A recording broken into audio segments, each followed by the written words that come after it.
भूतिया बंगला। नमस्कार दोस्तों, स्वागत है आपका हमारे मन की आवाज वर्षा के साथ चैनल में। दोस्तों, आज की हमारी कहानी एक भूतिया हवेली की है। लेकिन कहानी शुरू करने से पहले अगर आपने सब्सक्राइब नहीं किया तो कृपया सब्सक्राइब जरूर कर ले, क्योंकि हमारे वीडियो पर व्यूज तो अच्छे आते हैं, लेकिन आप लोग सिर्फ वीडियो देखकर चले जाते हैं, तो कृपया सब्सक्राइब करें। तो चलो चलते हैं हमारी कहानी की ओर। आज की हमारी कहानी एक भूतिया बंगले की है।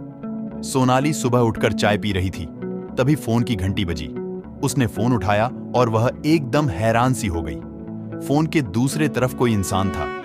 उसने सोनाली से कहा कि आपके पिताजी के घर में से कुछ अजीबोगरीब आवाजें आ रही हैं, तो आप जल्दी से जल्दी यहां पर आ जाए। सोनाली अपने पिताजी के घर से बहुत दूर अपने पति के साथ रहती थी वह, और उसका पति जल्दी जल्दी में निकल पड़े। उसका घर काफी दूर था, इसलिए उसे अपने पिताजी के घर आते आते शाम हो गई।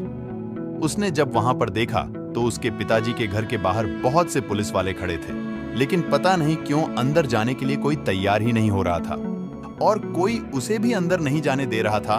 उसने एक पुलिस वाले से सभी बात पूछी, तब उस पुलिस वाले ने बताया कि इस हवेली में भूत है।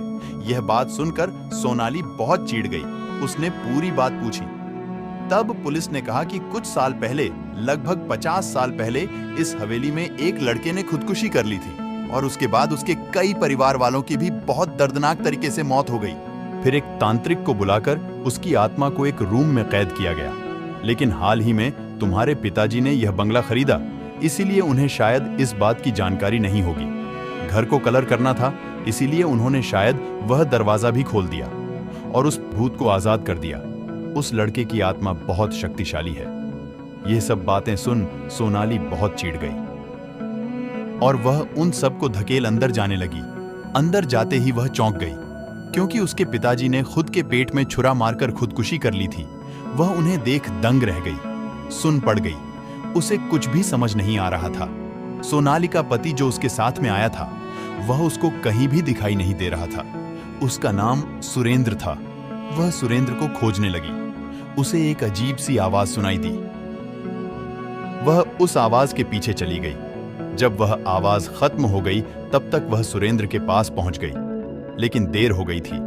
सुरेंद्र को भी उसने मरा हुआ पाया। उसने भी अपने पेट में चाकू मार के खुदकुशी कर ली थी। यह देख सोनाली बहुत डर गई। उसके हाथ पांव डर के मारे कांपने लगे। वह पसीने से झरझर भर गई। तभी रोते हुए उसकी नजर छत पर गई। तब उसे वहां पर एक लड़का उल्टा लटकता दिखाई दिया। उसकी चीख निकल गई। वह जोर से चिल्लाई। कैसे तैसे घबराते हुए वो अपने पिताजी और पति दोनों की लाश बाहर ले आई। पुलिस वालों ने भी उन दोनों को बाहर लाने में मदद की। वह बहुत डरी हुई थी। 2 दिनों बाद उनका अंतिम संस्कार हुआ। सोनाली उनके अंतिम संस्कार के वक्त भी एकदम चुपचाप सी थी। वह रो भी नहीं रही थी, किसी से बात भी नहीं कर रही थी। एकदम सुन खामोश, मानो जैसे उसने भूत देख लिया हो। और उसने देखा भी तो था। उसे वह लड़का अब हर जगह दिखाई देने लगा। वह जहां भी जाती, उस लड़के का भूत उसके पीछे चला जाता। कुछ दिनों के बाद सोनाली की मानसिक स्थिति बहुत ही खराब हो गई। वह पागलों जैसे हो गई। कहीं पर भी वह भूत करके चिल्लाने लगी। उसने डॉक्टर को भी दिखाया, लेकिन कुछ फर्क नहीं पड़ा।